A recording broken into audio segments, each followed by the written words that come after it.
Hello, if you clicked on the video, then you are definitely interested in the summary of the book. We hope you listen and focus to benefit. Please, and it is not an order, subscribe to the channel and put a like to spread a video. Enjoy.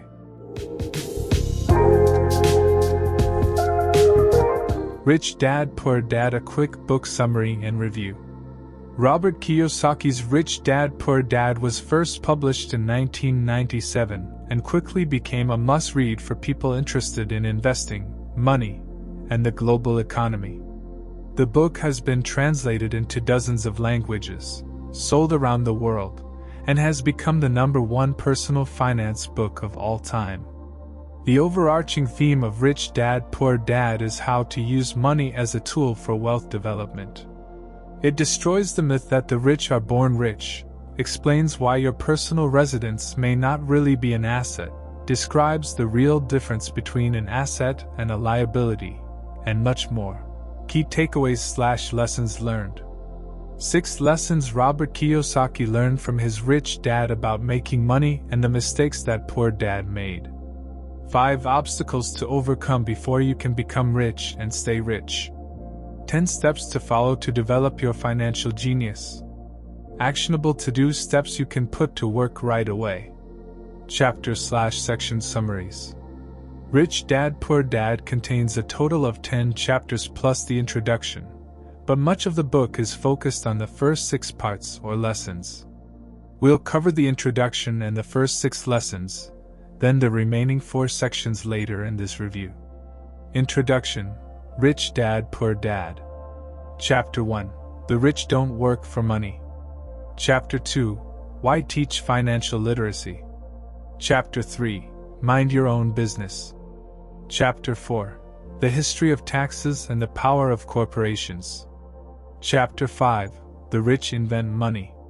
Chapter 6: Work to Learn, Don't Work for Money. Robert Kiyosaki, author of Rich Dad Poor Dad, had 2 main influential fathers in his life. Poor Dad was Kiyosaki's biological father, a man who was highly intelligent and very well educated. Poor Dad believed in studying hard and getting good grades, then finding a well-paying job. Yet, despite these seemingly positive attributes, Poor Dad didn't do well financially. Rich Dad was the father of Kiyosaki's best friend.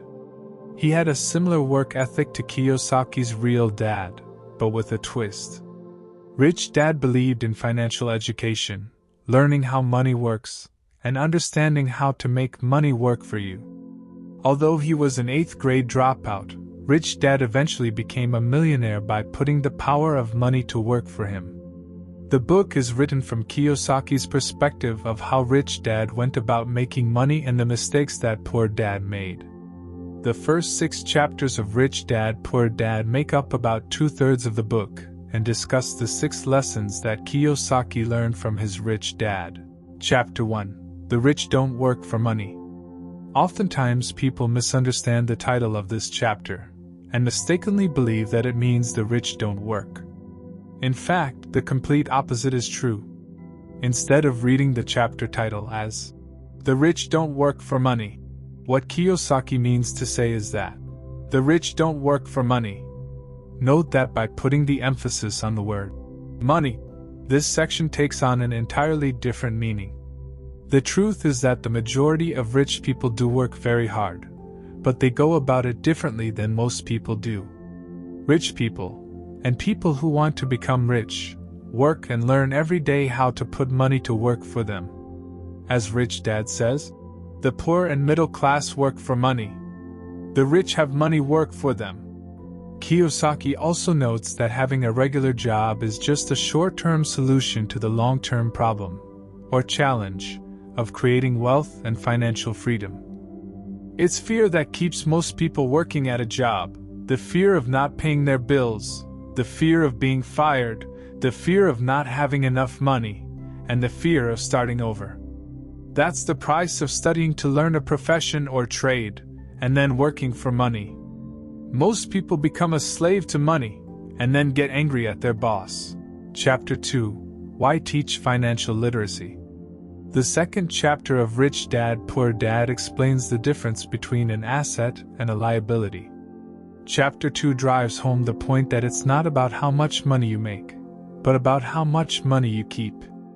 An asset is something that has value, that produces income or appreciates, and has a market where the asset can easily be bought and sold. Assets produce income. Assets appreciate. Assets do both. Conversely, liabilities take money out of your pocket because of the costs associated with them. When Rich Dad Poor Dad was first published back in 1997, Kiyosaki created a lot of controversy with this statement. That's because by definition, a personal residence isn't an asset unless it appreciates enough to offset the costs of ownership. On the other hand, rental property is an asset because it can generate enough passive income to exceed the expenses of operating and financing the real estate. As Kiyosaki writes in Chapter 2 of Rich Dad Poor Dad, want to grow rich? Concentrate your efforts on buying income-producing assets. When you truly understand what an asset is, keep liabilities and expenses low. You'll deepen your asset column. Chapter 3. Mind your own business. There are 2 key messages in this chapter. First, pay off your debts and start investing in income-producing assets as soon as possible. Next, stay financially healthy by spending your time, instead of your paycheck, and investing as much of your money as possible in assets. Kiyosaki notes in Chapter 3 of Rich Dad Poor Dad that most people confuse their profession with their business. In other words, they spend their entire lives working in somebody else's business and making other people rich. One of my favorite quotes from this section is, "The primary reason the majority of the poor and middle class are fiscally conservative is that they have no financial foundation. They have to cling to their jobs and play it safe. They can't afford to take risks." Chapter 4. The History of Taxes and the Power of Corporations. When reading this chapter, it's important to keep in mind that Kiyosaki wrote Rich Dad Poor Dad as a motivational book, not to provide expert financial or tax advice. For example, Kiyosaki writes about the time he bought a Porsche and treated it as a business expense, using before-tax dollars. Buying a high-end luxury car when a much less expensive make and model would do could put an investor on the fast track to an IRS audit. But putting the Porsche aside, the points made in this chapter discuss how to play the investment game smart. The rich understand the power of company structures and the tax code and use every legal means they can to minimize their tax burden. Compare how business owners and investors with corporations such as C Corp, S Corp, or LLCs pay taxes to how most people pay tax. Business owners with a corporate structure earn, spend, pay taxes. Employees who work for corporations earn, pay taxes, spend. Notice that employees who work for somebody else spend their money post-tax, while business owners earn and spend before paying tax. Chapter 4 of the book also covers the 4 main components of what Kiyosaki calls financial IQ, accounting, investment strategy, market law, and law. As Rich Dad Poor Dad reminds us, understanding the legal and tax advantages significantly contribute to building long-term wealth. For instance, a corporation can pay expenses before paying taxes, whereas an employee gets taxed first and must try to pay expenses on what is left. Corporations also offer legal protection from lawsuits. When someone sues a wealthy individual, they are often met with layers of legal protection and often find that the wealthy person actually owns nothing in their own name. They control everything, but personally own nothing. Chapter 5. The rich invent money. Inventing money means finding opportunities or deals that other people don't have the skill, knowledge, resources, or contacts for. In Chapter 5, Rich Dad Poor Dad explains there are 2 types of investors. Investment packages are bought by people who entrust their money to a developer or fund manager. This is the way that most people invest, such as buying shares of an ETF or putting money into a real estate crowdfunding venture. Professional investors look after their own investments. Research the market to find deals that make sense, then hire professionals to manage the daily oversight. Professional investors have three things in common. Identify opportunities that other people have not found. Raise funds for investment. Work with other intelligent people. Here's one of my favorite closing thoughts from this chapter. Some people argue that there aren't real estate bargains where they are, but there are prime opportunities everywhere that are overlooked. Most people aren't trained financially to recognize the opportunities in front of them. Chapter 6. Work to learn, don't work for money. Poor Dad was intelligent and well educated and worked for money because job security meant everything to him. Rich Dad became a millionaire by working to learn. As Kiyosaki writes, I recommend to young people to seek work for what they will learn, more than what they will earn.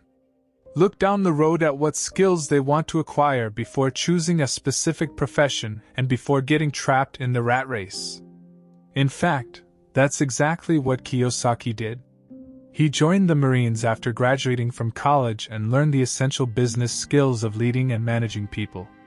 After serving his country, Kiyosaki joined Xerox, overcame his fear of rejection to become one of the top 5 salespeople in the company, then left the corporate world to form his own business. Chapter 6 of Rich Dad Poor Dad then discusses the synergy of management skills needed for success in business. Cash flow management, systems management, people management, overcoming obstacles. Chapter 7 of Rich Dad Poor Dad begins by noting that the primary difference between a rich person and a poor person is how they manage fear. Robert Kiyosaki isn't talking about the type of fear that some people have when going to the dentist or watching The Exorcist. In the book, Fear is about the fear of losing money and how to handle that fear. It's one of the 5 biggest obstacles people face on the path to becoming financially independent. Fear, cynicism, laziness, bad habits, arrogance. These roadblocks, and the failure to overcome them, are why people who have studied and achieved financial literacy are still unable to develop assets that generate plentiful amounts of cash flow. Fear. Losing money is a fact of investing life, and so is the fear that comes along with it. Kiyosaki notes that he's never met a rich person who has never lost money, but he's met plenty of poor people who have never lost a dime because they've never invested. Real estate investors who choose to act only on a sure thing are paralyzed by fear in disguise. People who can't see the big picture and think big are the ones who almost never, ever succeed in investing or in life. Cynicism. Everybody has doubts that affect self-confidence, and it's easy to fall into the trap of playing what if, especially when friends and family are constantly reminding you of your potential shortcomings. Things like the economy crashing, interest rates rising, and tenants not paying their rent are common what if fears that all real estate investors have. While these are important items to consider, it's important not to allow the cynicism of others to overtake your control. Otherwise, you may become immobilized as opportunities pass you by. Laziness. In today's interconnected world, it's easy to confuse being busy with actually accomplishing things that matter. In fact, according to Rich Dad Poor Dad, busy people are often the most lazy. Busy people arrive at the office early and leave late. They bring work home to finish at night and on the weekends. Before they know it, the people and things that matter most to them have disappeared. Instead of giving in to the call of the rat race and mistaking action for accomplishment, successful real estate investors are proactive and take care of themselves and their wealth first. Bad habits. Habits control behavior. For example, most people pay their bills first before they pay themselves. The result is that there's usually very little left over at the end of the month for investing. Paying yourself first, even if you don't have enough money to pay other people, makes you financially stronger, mentally and physically. In a way, it's a form of reverse psychology. When you develop the habit of paying yourself first, you become motivated by the fear of not being able to pay creditors. In turn, you begin looking for other forms of income like investment real estate. Arrogance. Investors know what makes them money. But it's the things they don't know, and don't know they don't know, that makes them lose money. When people become truly arrogant, they honestly believe that what they don't know doesn't matter. Train yourself to listen to what other people have to say, especially when it comes to money and investing. If you discover you're ignorant about a subject, educate yourself or find an expert in the field. Overcoming these 5 biggest obstacles on the path to real estate success requires a blend of balance and focus. There are plenty of chicken littles in the world today, people with a victimhood mentality who live their lives in cynicism and pessimism. Rich Dad Poor Dad suggests filtering negative people and their fears out of your life. Instead, concentrate on the big picture and always ask, "What's in it for me?" Getting started. In Chapter 8, Rich Dad Poor Dad tells us that there is gold everywhere. Most people are not trained to see it. Part of this lack of vision and clarity comes from the world we live in. We're trained from a very young age to work hard for someone else, spend the money that we earn, and borrow more if we run short. Unfortunately, people who choose to become one of the masses never take the time to develop their financial genius. Investing in real estate is the perfect example. The average person can spend a week out in the field and find nothing, while the investor who has trained himself can easily find 4 or 5 deals that make sense in a single day. Here are the 10 steps to follow to develop your financial genius and discover the gold that's already out there, just waiting to be found. Have a deep emotional reason or purpose for doing what you do, a combination of wants and don't wants. Understand the power of choice and choose daily what to do, including choosing the right habits and educating yourself. Choose your friends carefully by leveraging the power of association, being careful not to listen to poor or frightened people. Master the power of learning quickly and develop a formula for making money. Pay yourself first by mastering the power of self-discipline to manage your cash flow, people, and personal time. Select great people for your team and compensate them generously for their advice, because the more money they make, the more money you will make. Ask, "How fast do I get my money back?" By focusing on return of investment first, followed by return on investment. Use money generated by assets you own to buy luxuries by focusing on self-discipline to direct money to create more. Have a role model to follow and tap into the power of their genius to put to your use. Realize that if you want something, you need to give something first. Still want more? Here are some to-dos. In the final section of Rich Dad Poor Dad, Chapter 9, Kiyosaki pulls the key lessons of the book together into a checklist of actions you can start taking today. Stop doing what you're doing by taking a break and assessing what is and isn't working. Look for new ideas by finding resources on different and unique subjects. Find a mentor who's been where you're going, take them to lunch and pick their brain. Always be learning by taking classes, attending seminars, and reading. Make lots of offers, always with escape clauses, because eventually someone will say, yes. Spend 10 minutes each month for the next 12 months walking, running, or driving a certain area and looking for changes that create bargains. Shop for real estate deals when the market corrects, because profits are made when buying, not when selling. Learn how, when, and where to buy by investing in your education. Think bigger to get richer, because small thinkers don't get the big breaks. Most people only look for what they can afford, so buy a bigger pie and cut it into pieces by finding a buyer first, then a seller. Negotiate volume discounts by thinking big, pooling people together, and buying in bulk. Read and learn from history, because history always repeats itself. Action always beats inaction. Is Rich Dad Poor Dad worth reading? The goal of Rich Dad Poor Dad is to motivate you to develop your own unique path to financial freedom. While the book doesn't take a one-size-fits-all approach with ready-made answers, it does provide an excellent framework for creating your own objectives to build wealth by investing in real estate. Strengths. Provides a contrarian view that is different from the common knowledge found in most personal finance education. Focuses on turning income you earn into assets that produce even more income. Encourages controlling spending and expenses.